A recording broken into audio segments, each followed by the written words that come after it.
Il est 20h sur les antennes de la télé Futurs Médias. Mesdames, Messieurs, bonsoir. Léa, bonsoir. Chère Tidiane, bonsoir. Bonsoir également à vous, chers téléspectateurs. Voici les titres de cette édition. Université Cheikh Anta Diop de Dakar, le campus social ouvert de force par des étudiants en examen. Ils appellent leurs camarades à les rejoindre. Le centre des œuvres universitaires de Dakar juge illégal cet acte. C'est parti pour l'année scolaire 2015-2016 avec les enseignants qui ont repris du service ce lundi 5 octobre, en jour qui coïncide avec la journée dédiée aux enseignants, un métier qui a perdu de son lustre d'antan selon les anciens. L'Institut de la francophonie pour l'éducation et la formation qui a son siège à Dakar, enfin fonctionnel pour les pays membres. Macky Sall a procédé au lancement ce lundi en présence de Michael Jean, secrétaire général de l'OIF. Et puis la première édition de l'exposition Santé et Action sociale bat son plein. Le thème couverture maladie universelle, une réalité au Sénégal. Voilà le sommaire de ce journal. Dans quelques instants, le développement.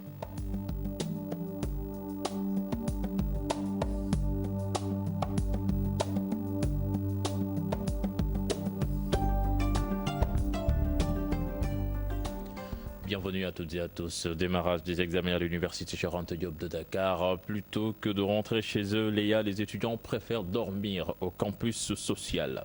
Pour ces étudiants, le campus social doit être en mesure de les accueillir en cette période d'examen. D'ailleurs, ils ne comptent pas quitter les lieux avant d'avoir passé toutes leurs épreuves. D'après quelques informateurs, le COUD, lui, qualifie d'illégal l'occupation du campus social par les étudiants. Suivons ensemble ce reportage de Al-Hassan Ba et Moudou Diop. Ces chambres sont occupées par des étudiants.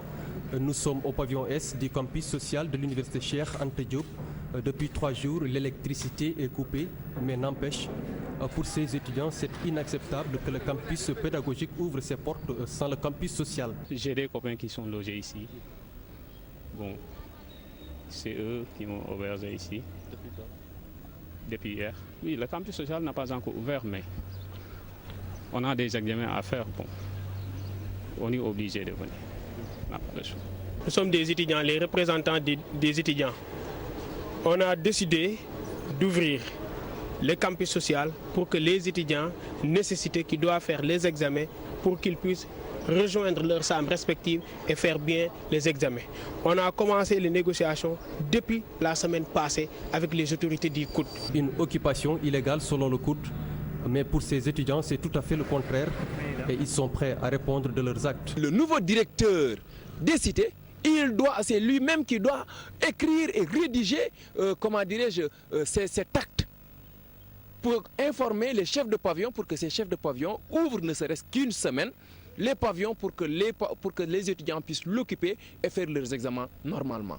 Des étudiants qui ont codifié dans ces pavillons pour faire leur études dans le campus pédagogique. Si ces étudiants sont dans le besoin, ces étudiants doivent faire examen, ces étudiants ont le droit de rejoindre leur chambre pour faire les examens. Parce que le campus social est là pour les étudiants qui l'osent et faire leurs cours et leurs examens. Donc, si tel est le cas, le COUD nous interdit d'occuper ce pavillon. On demande à ces étudiants d'aller rejoindre leur chambre et loger pour faire les examens. Nous, on va endosser la responsabilité. Certaines facultés ont démarré les examens, obligeant les étudiants à occuper certains pavillons du campus social et ils comptent y rester jusqu'à la fin de leur examen.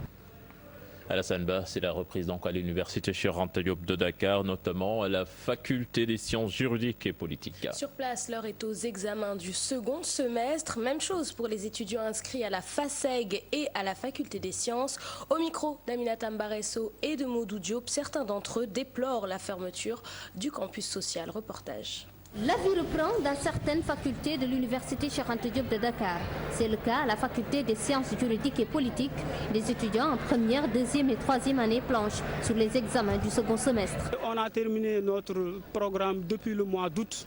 On a fait les examens du premier semestre, n'est-ce pas? Actuellement, nous sommes de retour pour préparer nos examens du second semestre. J'étais en train de composer en cons, c'est-à-dire droit constitutionnel. Bon, d'après ce qu'on a vu, les sujets étaient un peu abordables, pas tellement, mais quand même, on a fait l'essentiel. Un prolongement du calendrier universitaire après un mois de break, des contraintes énormes pour réviser normalement. Nous avons 5 matières à faire, n'est-ce pas? On va les examens vont commencer demain, le 6. On va faire 2 matières, le 6, une matière le 8, ensuite le 9 et on va terminer avec d'ici le 14. Le fait d'être chez toi, c'est-à-dire que l'apprentissage n'est pas là-bas adéquat, comme ici à l'université, parce que là-bas il y a l'ambiance, il y a les parents, il y a les amis, il y a tout. Et vu que le campus a été fermé, bon, on n'a pas le choix, on était obligé de rester chez nous. C'est pas facile parce qu'on connaît les vacances et les obstacles des vacances au Sénégal. Mais on s'est bien organisé, on révisait le matin et le soir on se reposait.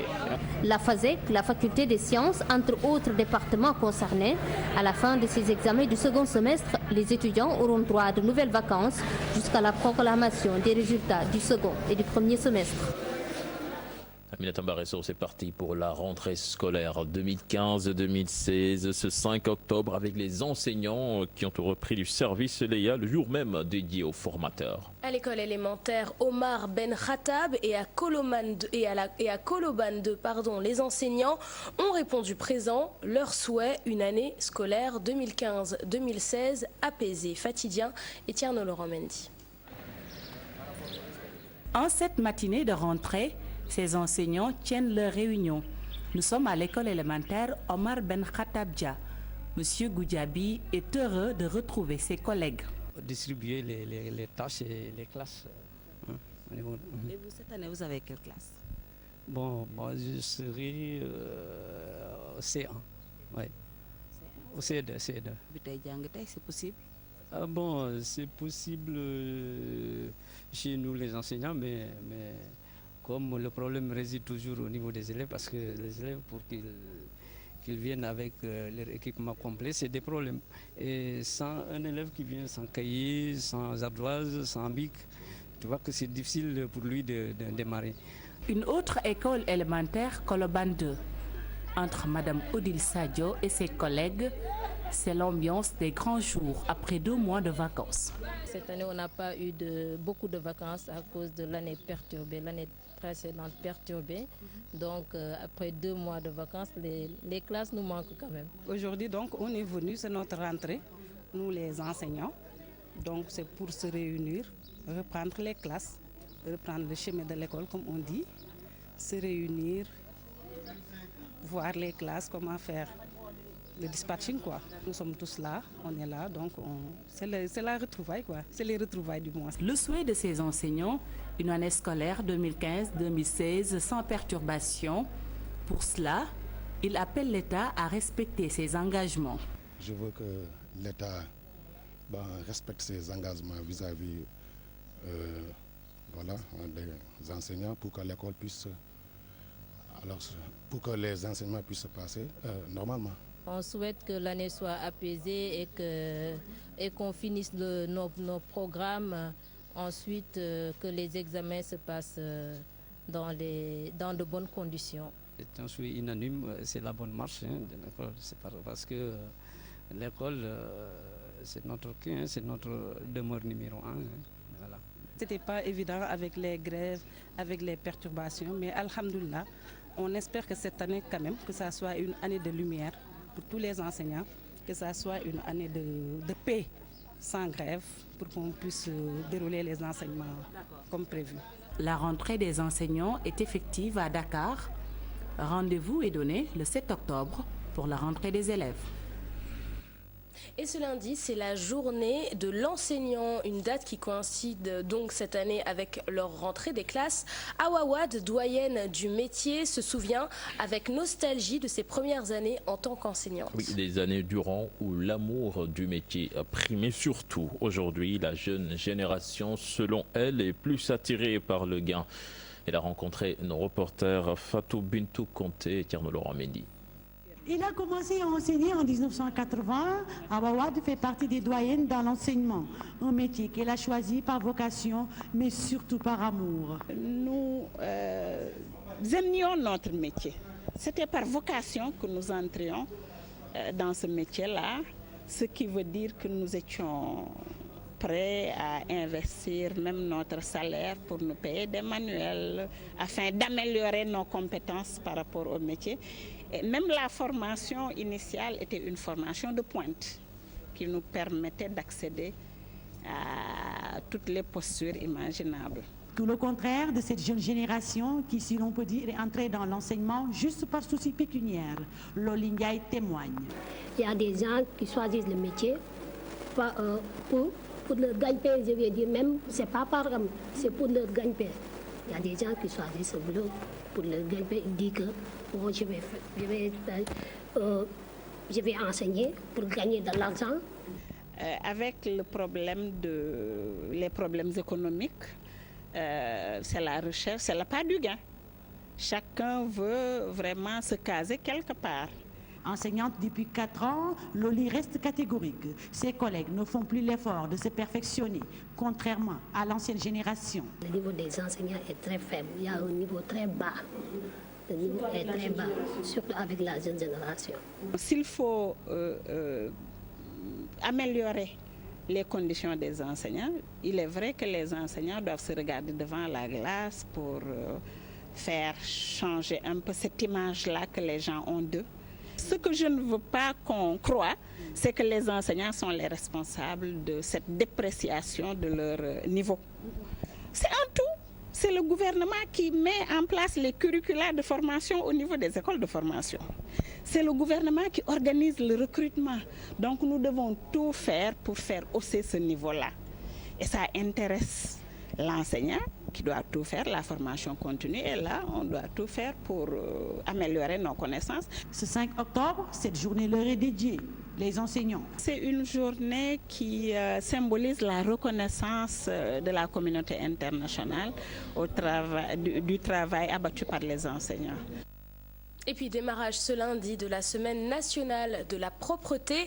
La cérémonie de lancement a eu lieu ce matin à l'école Mour Diop de la Médina et en présence du maire Bamba Fall et de Youssou N'Dour. Une belle initiative selon le ministère de l'Éducation nationale. Son secrétaire général remercie les collectivités locales pour leur implication.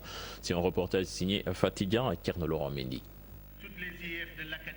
La semaine nationale de la propreté de l'école lancée ce matin, le choix est porté sur la Médina pour accueillir cette édition. Le ministère de l'Éducation salue l'implication des collectivités locales dans la remise en forme des établissements. L'éducation a beaucoup de compétences qui sont transférées aux collectivités locales. Et que pendant longtemps, les gens pensaient que les collectivités locales étaient un peu à la traîne. Mais avec ce que nous avons vu aujourd'hui, c'est tout un symbole, c'est toute une mobilisation autour de l'école qui a été menée par la collectivité locale, en l'occurrence la commune de la Médina. Je crois que c'est ça le plus grand symbole que je retiens de cette cérémonie de lancement de la 15e édition de la Semaine nationale de la propreté. Pour préciser aussi que le dialogue n'a jamais été rompu entre le gouvernement et les syndicats.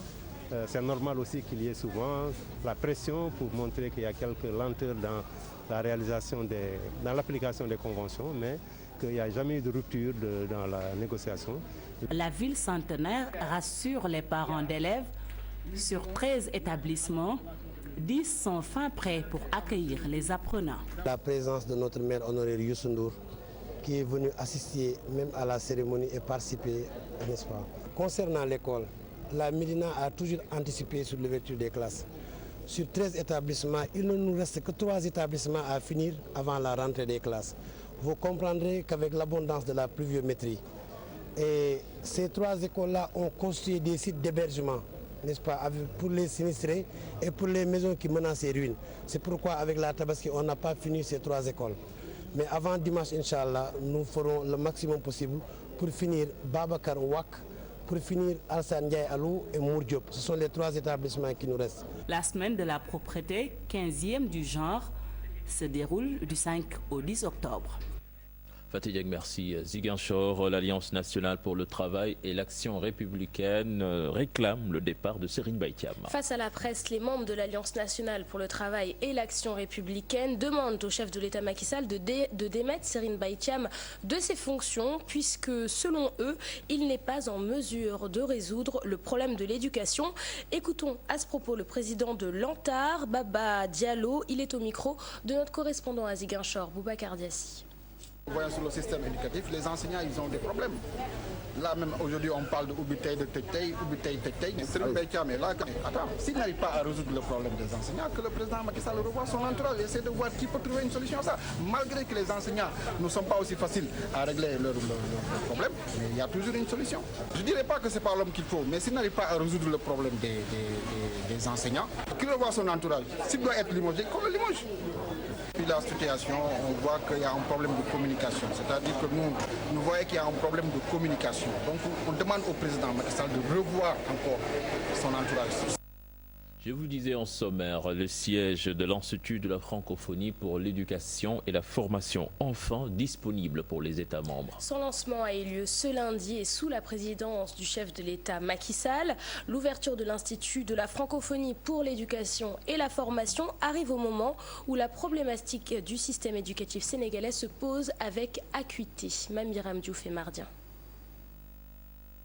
C'est un rêve qui se réalise, de l'espoir qui ne s'éteint pas, moins d'un an après le 15e sommet de la francophonie à Dakar, rencontre durant laquelle est né cet ambitieux projet. L'on donne corps à une décision portant création de l'Institut de la francophonie pour l'éducation et la formation. Engage par conséquent le gouvernement du Sénégal à prendre toutes les dispositions nécessaires à cet effet, à commencer bien entendu par la signature de l'accord de siège ce soir même avant votre départ, Madame la secrétaire générale, pour permettre à l'IFEF de jouir des droits, privilèges et immunités attachés à l'exercice de sa mission.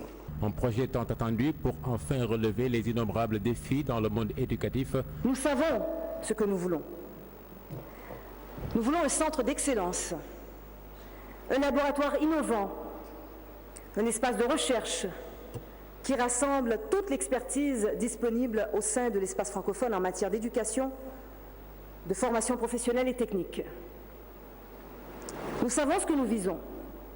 Former sur 10 ans, de manière qualitative, plus de 100 000 enseignantes et enseignants, formatrices et formateurs, et cadres éducatifs performants. L'objectif est ambitieux. Nous avons cette ambition. L'IFEF, son lancement coïncidant avec la Journée internationale des enseignants ce 5 octobre, occasion saisie par la secrétaire exécutive du Partenariat mondial pour l'éducation de faire ce triste constat. 250 millions d'enfants scolarisés n'apprennent pas. Franchir la porte de l'école n'est que la première étape. Une fois à l'intérieur, nous devons faire en sorte que les enfants apprennent vraiment. L'éducation en souffrance dans de nombreux pays, du fait de nombreuses crises qui la secouent. Le Sénégal n'est pas en reste. Les responsabilités sont partagées, les acteurs interpellés. Pour nombre de nos pays, la problématique du système éducatif, surtout son contenu qualitatif, se pose avec acuité. Les résultats des examens et concours, la désaffection des filières scientifiques et techniques et la dégradation du niveau des apprenants en constituent certaines illustrations. La mise en œuvre de l'agenda pour l'éducation 2030 passe par une collaboration franche. L'IFEF, l'instrument fort et fédérateur, doit refléter cela. Et en visite au Sénégal depuis 48 heures, la secrétaire générale de l'Organisation internationale de la francophonie, Michaëlle Jean, s'est rendue dans l'intérieur du pays. Oui, le but pour elle est de montrer que la francophonie économique est possible à travers diverses activités de production et de création de recherche. Nous l'écoutons toujours au micro de Mamiram Diouf. Je pense entre autres à l'association sénégalaise Nebedaï qui rassemble plusieurs collectivités, de Toubacouta, de la forêt de Sangako, au delta aussi de Saloum jusqu'à Kaolack, et qui ont voulu me faire part de leur remarquable initiative de reboisement, de protection des ressources naturelles, de production d'éco-charbon, de production agricole génératrice d'activités économiques de plus en plus rentables. Je pense aussi à ces centaines de maraîchères et maraîchers de Taïban Diaye, qui recrute également de jeunes femmes et de jeunes hommes entrepreneurs que l'OIF a su accompagner, rassembler dans des activités remarquables des activités de production et de transformation déjà rentables, fructueuses, dont l'impact est réel pour des centaines de familles. Et ce qui m'a plu, c'est de voir l'appropriation aussi sur le terrain. J'en suis ravie. Ça nous permet de penser... Voilà, et puis parlons à présent santé, avec la première édition ce lundi de l'exposition Santé et Action sociale. Le thème choisi est couverture maladie universelle. Au centre médico-social à Ourossogui et la mobilisation d'une équipe médicale pour sillonner le pays annoncée lors de la première étape de la tournée nationale du conseil d'administration de l'IPRES. Certainement, nous y reviendrons. Et puis Léa, le ministère de la Santé, comme vous venez de le dire, compte organiser des expositions, des journées de consultation gratuites pour permettre un accès aux soins à la population. Objectif est de mieux communiquer sur les différentes directions et services rattachés au ministère. Aïssatou Païfal. 3 journées d'exposition à la place du souvenir, consultation gratuite. Le ministère de la Santé et de l'Action sociale ouvre une plateforme. Objectif, faciliter l'accès aux soins aux Sénégalais. Nous avons très souvent des sollicitations par rapport à la prise en charge médicale de certaines personnes, par rapport aux personnes retraitées, qu'elles traversent des difficultés dans le cadre de leur prise en charge. Puisque nous avons l'habitude d'accompagner les associations qui très souvent organisent des journées de consultation gratuites dans des villages, dans des quartiers, dans des régions, nous nous sommes aujourd'hui rendus compte qu'il va également falloir accompagner les Sénégalais dans leur prise en charge. Sur cette même dynamique, le directeur général adjoint de l'agence de la CMU précise le mode de fonctionnement de cette structure. L'objectif du plan stratégique de développement de la couverture maladie universelle pour la période 2013-2017 est de 75%. Et avant 2012, nous étions autour de 20%. Les efforts que nous avons réalisés à travers les différents axes que j'ai cités plus loin, la mise en œuvre des initiatives de gratuité, la promotion des mutuelles de santé, tout régime confondu, aujourd'hui nous sommes à environ, c'est un chiffre qui est provisoire, qui tourne autour de 32% de couverture. Et ces chiffres seront confirmés par une étude sur l'état de lieu du taux de couverture au Sénégal qui est en cours. À cette occasion, des séances de dépistage du col de l'utérus, du cancer du sein, entre autres, et des consultations bucco-dentaires. C'est la prise en charge de l'urgence des affections bucco-dentaires. En général, ces consultations, ce serait quoi? Ce serait dépister les problèmes, traiter les caries, commencer à traiter les caries, faire des extractions des dents qui ne seront plus récupérables, et puis surtout faire de l'enseignement pour une bonne hygiène bucco-dentaire. Donc c'est de la prévention. Du 8 au 10 octobre se tiendront toutes ces activités, une initiative itinérante pour prendre en charge gratuitement les préoccupations des populations. Aïssatou Païfal, merci. Nous poursuivons toujours sur ce même volet avec ce centre médico-social à Ourossogui et la mobilisation d'une équipe médicale pour sillonner le pays annoncée lors de la première étape de la tournée nationale du conseil d'administration de l'IPRES. L'IPRES a ainsi débloqué 2 enveloppes de 14 millions de francs CFA afin de prendre en charge ses membres au niveau de l'hôpital de Ourossogui. Ali Bandalion. Au centre médico-social à Ourossogui, la mobilisation d'une équipe médicale composée de médecins spécialistes, voilà entre autres grandes annonces du conseil d'administration de l'IPRES. Le président Mamadou Racine Sy, qui a démarré la tournée nationale par la région de Matam, est venu remettre des chèques pour la prise en charge médicale des retraités au centre hospitalier régional de Ourossogui. Chaque année, nous venons, faisons le tour des 11 régions du Sénégal pour nous enquérir d'abord des conditions de traitement de nos allocataires, de prise en charge, accompagné donc du président national. Le partenariat entre l'IPRES et l'hôpital de Ourossogui se passe très bien. Et c'est pour ça d'ailleurs que ça nous encourage à augmenter les plans de financement pour la prise en charge des retraités de l'institution. Nous n'allons pas nous en arrêter là. Le médecin-chef l'a dit, nous allons mettre en place des unités mobiles chirurgicales pour se rendre, n'est-ce pas, à Ourossogui et dans toutes les autres régions viennent procéder à des opérations ponctuelles. Et tout cela, ça va améliorer la prise en charge des retraités de l'institution, de manière générale des personnes. Et au-delà de cette mission sacerdotale, il y a également une autre mission qui s'est assignée de l'administration, qui est la prise en charge sociale et sanitaire de nos allocataires. De bonnes nouvelles pour les retraités de la région de Matam qui ont salué les efforts de l'institution depuis le démarrage de ce programme. Par la voix de son président, l'association de Matam s'est également réjouie du renforcement des fonds logés à la pharmacie agréée, mais également de leurs conditions d'accueil à Ourossogui.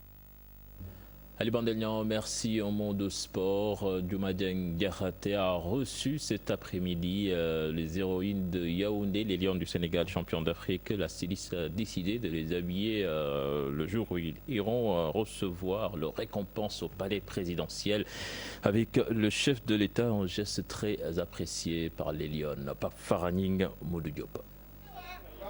Les champions d'Afrique de basket seront habillés comme des reines pour recevoir leur récompense ce jeudi au Palais de la République. Après leur sacre, c'est la manière qu'a choisi Dioumadieng Diakhaté pour féliciter les coéquipières d'Aya Traoré. En tout cas, c'est historique pour moi.